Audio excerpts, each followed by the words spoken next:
So guys এই ভিডিওতে আমি বাংলার আপকামিং দুটো ফিল্ম সেই দুটোকে নিয়ে কথা বলবো, like animal park and spirit, যেটাতে আমরা প্রভাসকে লিড হিসাবে দেখতে পাবো।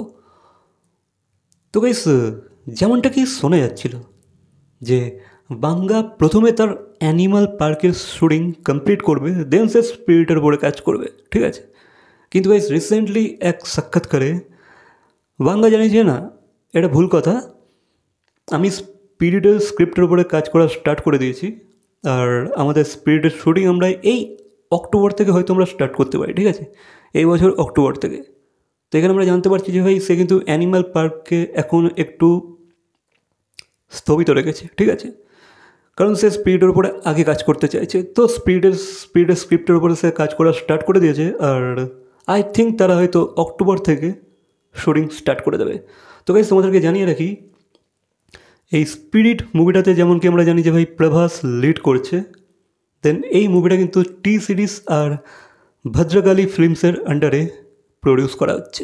যেমন কি আমরা জানি ভাই বাংলা টি সিরিজকে আলাদা লেভেলেরই প্রফিট এনে দিয়েছে, ঠিক আছে। এবার আই থিঙ্ক তারা হয়তো একসাথে অনেক প্রজেক্ট করতে চলেছে ফিউচারে। তো গাইস এবার এবার যেটা যেটা বাংলা জানিয়েছে যে স্পিরিট কমপ্লিট করার পরে কিন্তু আমরা অ্যানিমাল পার্কের উপরে কাজ করা স্টার্ট করব, কারণ রণবীরও অনেক কটা মুভি সাইন করে নিয়েছে। তো ততদিনে তারও মোটামুটি সেই ফিল্মগুলো সেও কমপ্লিট করে ফেলবে। আর এই অক্টোবরের মধ্যে, যেহেতু তারা অক্টোবরে স্পিরিটের শুটিং স্টার্ট করবে, তো এই অক্টোবরের মধ্যে প্রভাসেরও যে কটা সাইন মুভি আছে, লাইক কালকি, দেন মারুতির সাথে রাজা সাহেব, তো এই মুভিগুলো তাদের কমপ্লিট হয়ে যাবে, তো তারাও হাতে সময় পেয়ে যাবে। তো মানে বাংলা এটাই বলেছে যে ভাই অক্টোবর থেকে স্পিরিটের শুটিং স্টার্ট হবে, দেন ভাই স্পিরিটের শুটিং কমপ্লিট হয়ে গেলে দেন সে অ্যানিমাল পার্ককে নিয়ে চিন্তাভাবনা করবে। তো ভাই যেটা কি শোনা যাচ্ছিলো যে আগে অ্যানিমাল পার্ক হবে, সেটা কিন্তু মোটেও না, এটা একটা ভুল ধারণা ছিল মানুষের। তো বাকি দেখা যাক নেক্সট কী আপডেট আসে। তো তো গাইস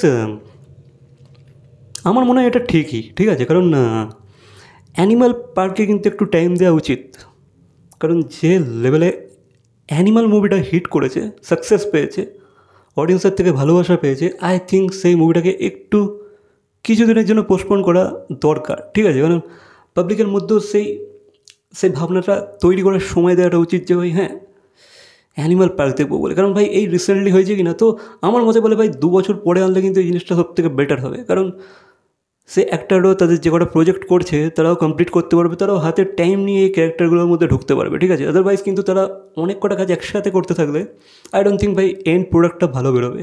তো আই থিঙ্ক তাদেরকে টাইম দিচ্ছে, দেন একটা স্কেডিউল তারা বানিয়েছে, ঠিক আছে, যে কিছু কিছু মানে যে যে স্পেসিফিক অ্যাক্টারগুলো কিছু কিছু মুভি যেগুলো সাইন করে নিয়েছে, সেগুলো কমপ্লিট করার পরে কিন্তু তারা স্কেডিউল তৈরি করবে, ঠিক আছে।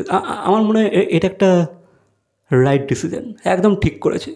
বাকি দেখা যাক নেক্সট কী আপডেট আছে। তো এই বিষয়ে তোমাদের কী মতামত অবশ্যই কমেন্ট করে জানাবে। ভিডিওটা ভালো লাগলে লাইক, কমেন্ট, শেয়ার, সাবস্ক্রাইব। তো দেখা হচ্ছে পরবর্তী কোনো ভিডিওর সাথে। Till then, by.